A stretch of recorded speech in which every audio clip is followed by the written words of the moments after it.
Are you someone who is planning to read the books and you cannot just figure out which book to start with? There's a lot of piles out there. So I'd like to say I'm glad we met and you have landed in the right place.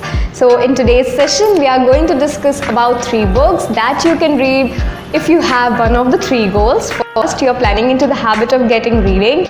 Secondly, you are planning and working on your English improvement skills. And the third one, you are actually trying to figure out and improve your sentence formation skills. These are the 3 books that will be helping you.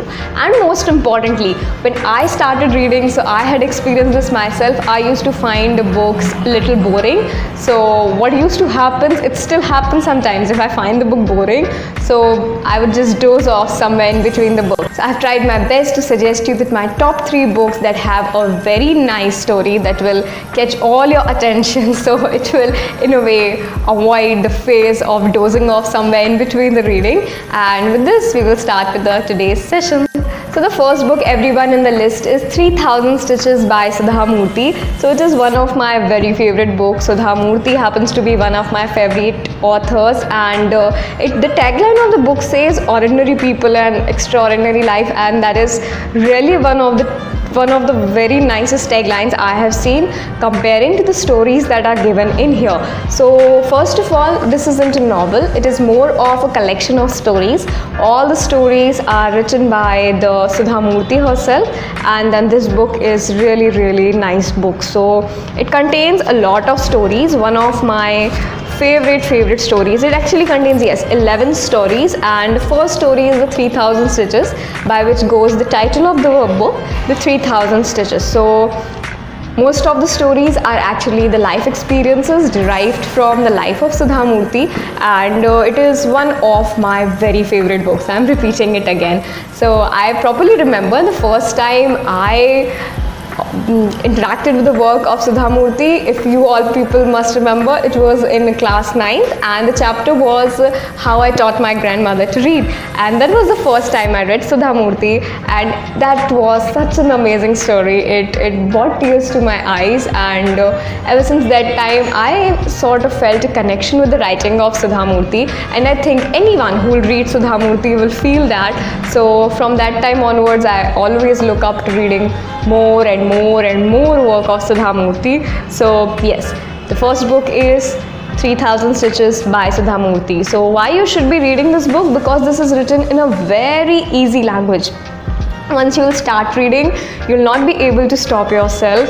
You will not find a single word where you might be hurdled or you will find it difficult to understand. All of it is very simple, written in a very simple, nice language, and it just touches your heart. So this book is really nice. In one of the interviews, I recall very correctly, Sudha Murthy said herself that she does not really like the idea of using and referring and a lot of times using dictionary. I'll try to link down that interview somewhere below in the description.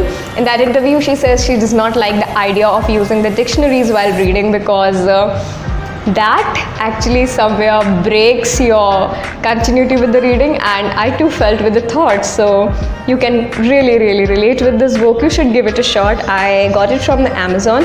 I have provided the link in the description. So yes, 3000 Stitches by Sudha Murthy, the first. The second book on the list is Life is What You Make It by Preeti Shenoy. So this is again one of my nicest book, and to tell you a story, this is actually one of my very first novels that I purchased. I can't exactly remember the year, maybe it was 2014 and 15, and the book was published in the year of 2011. So I don't know, I think many of the people have already read this book, and it is such a nice book. It talks about the determination, the spirits, and more importantly, it talks about the mental health, how a girl named Ankita survives all the things that were happening in the life and how she rises up again from all the downfalls. So it is actually really one of the nicest books. And one more thing, Preeti Shenoy has actually released the part 2, the sequel 2 of this, maybe last year or a year before. I still haven't read that. I will read that sometime. But coming back to Life is What You Make It by Preeti Shenoy, it is one of the really nicest books.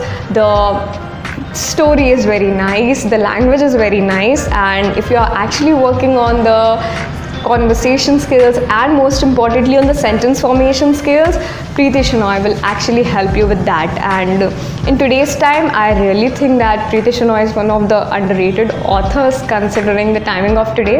A lot of people have already read it, but still I felt that. And this book by Preeti Shenoy is really good. So Life is What You Make It by Preeti Shenoy, one of my first novels that I purchased. I still remember that the time I purchased it from Flipkart, and at that time the book was on sale. The actual MRP of the book is ₹100, but it was at a 60% sale at that time and I got it at ₹50.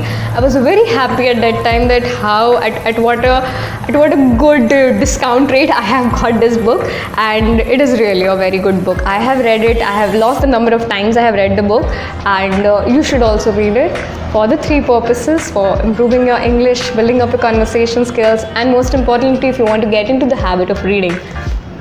Life is What You Make It is the book that will help you. Now the third book is, I don't have a paperback for the third book. I read all of them as the ebooks, and before going into it, I think most of you are going to disagree to me, so don't come after me. The third book is The Twilight. Now, don't judge a book by its movie. I know the movies are not really worth it, but the Twilight book, the first book, it's quite nice. The moment when it came, I read it somewhere at the time in 2015 and 16, and I really sort of liked it. It was a nice book, specifically if you are just starting with the reading. It's a book that has got the capability to grasp you, to hook you up with the story, so that you will be able to finish up the story. And then it's up to you that whether you want to continue with the whole series, the rest of the three books, or not. But the first book, the Twilight one, I'll surely recommend that you should read it. It can be easily found all across the internet in the format of ebooks or in the formats of PDF. You can get it from anywhere, and I'll say you should read that book. Now, once again, the book is written in a very simple language. The story is hooking. You can get attached to and connected to the story. That will help you to complete it.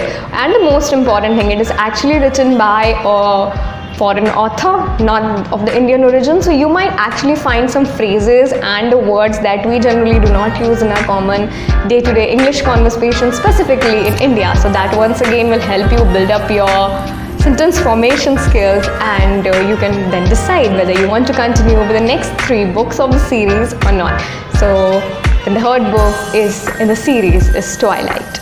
So with this everyone, we will be summing up our today's session. I hope you'll find this video useful, and if you do, please do not forget to subscribe the channel, press the bell notification, and please make sure to click the like button as well. That helps the channel grow. So with this everyone, we will be meeting in the next video. Bye bye.